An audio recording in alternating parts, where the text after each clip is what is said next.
Shalom, shalom à toi, élu de Dieu. Soldat, quelle joie pour moi de te retrouver pour méditer encore la parole de Dieu. Que du haut de son trône, notre Dieu t'envoie sa bénédiction en abondance et qu'elle s'attache à toi. Et qu'elle te fasse du bien, toi et toute ta famille, au nom de Jésus-Christ. Aujourd'hui, nous sommes avec Luc, dans son premier chapitre où il nous raconte que Dieu envoya l'ange Gabriel dans une ville de Galilée appelée Nazareth, chez une jeune fille liée par fiançailles à un homme nommé Joseph, un descendant du roi David. Cette jeune fille s'appelait Marie. L'ange entra chez elle et lui dit: « Réjouis-toi, toi, à qui Dieu a accordé sa faveur. Le Seigneur est avec toi. » Je continue par le texte que tu connais déjà. Ce qui me frappe dans ce texte que je veux partager avec toi, c'est pourquoi Marie, elle avait la faveur de Dieu. Pourquoi Dieu l'a choisie. Parce que toi et moi, nous voulons aujourd'hui être aussi des favorisés de Dieu. Je me suis dit peut-être parce qu'elle était jolie, parce qu'elle avait de l'argent. Non. Je me suis rendu compte en lisant les Saintes Écritures que Dieu n'est pas sensible à notre beauté ni à notre richesse. Parce qu'il en a en abondance, c'est pour ça qu'il nous le donne. Mais la réponse était un peu plus loin dans le texte.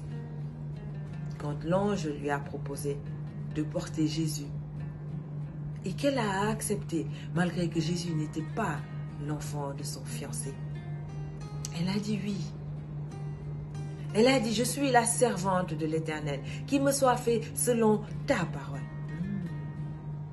La parole de l'Éternel était importante pour Marie.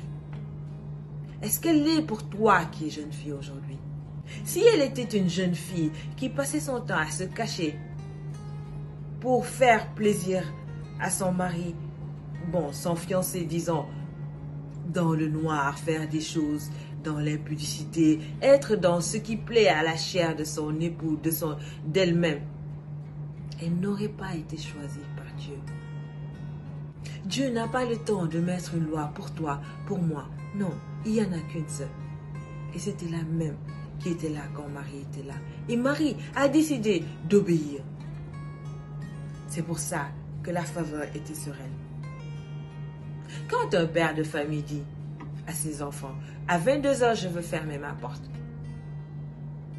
Ceux qui font l'effort d'être là avant 22h, que le papa le veuille ou pas, il a un sentiment particulier pour ces enfants-là, qui font un effort de ne pas le mettre dans un état de stress après 22h. Mais imaginez les deux qui arrivent à 1h du matin. L'autre lui dit: « Mais ça fait 10 minutes que je sonne, personne n'ouvre. » L'autre lui dit: « Mais moi, je n'étais même pas au courant qu'on avait dit de rentrer avant 22h. » Il y a un problème. Ces deux-là sont en train d'agiter la colère de Dieu, d'exciter la colère de Dieu, si je peux l'appeler ainsi. Nous devons faire attention pour ne pas être du nombre de ceux qui mettent Dieu dans des états de colère. Cette jeune fille qui marche dans l'impudicité, dans ce qui lui plaît, dans ce qui plaît à sa chair, cette jeune fille qui est à la mode.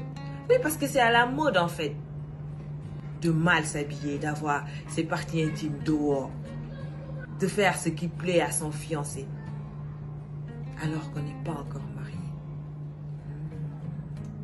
Et pendant ce temps, Dieu, il n'est pas important.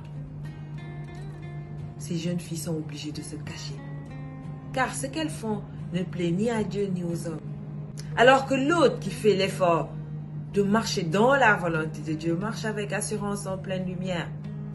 Ce qu'elle fait en pleine lumière, c'est ce qu'elle fait quand tout est noir. Elle est intègre et elle plaît à Dieu. Et du haut de son trône, notre Dieu dépose sur elle sa faveur. Quand elle passe un examen d'assistance avec une autre personne, l'autre, elle a un petit poste dans une petite structure. Mais elle, Dieu lui ouvre la porte dans une grande structure. Parce qu'elle a la faveur de Dieu. Quand l'autre, elle rencontre juste un petit dans un quartier, elle, Dieu lui ouvre la porte dans une famille où cet homme qu'elle doit épouser est un homme de bonne famille. Est-ce que ça vaut la peine d'avoir la faveur de Dieu ou pas? Quand la faveur de Dieu est là, tu as ce que personne n'a. Parce que tu fais ce que personne ne fait. Tu n'es pas à la mode. C'est un choix qu'il faut faire. Soit tu suis la mode, soit tu suis la volonté de Dieu. Et pour suivre la volonté de Dieu, il te faut la Bible dans les mains. Pour savoir quelles sont les limites qu'il t'a fixées toi en tant que jeune fille sur cette terre.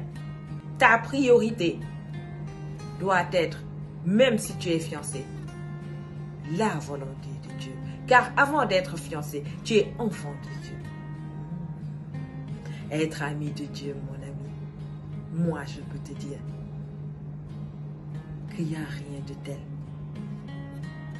Car lui, il est capable de te faire sourire tous les jours, toi et ton fiancé.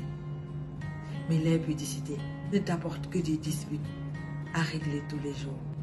Alors, si tu as décidé de marcher désormais dans la volonté de Dieu, alors tu t'inscris, que tu le veuilles ou pas, dans la liste de ceux à qui l'Esprit s'adresse dans le psaume 115 en disant « L'Éternel vous multipliera ses faveurs à vous et vos enfants. »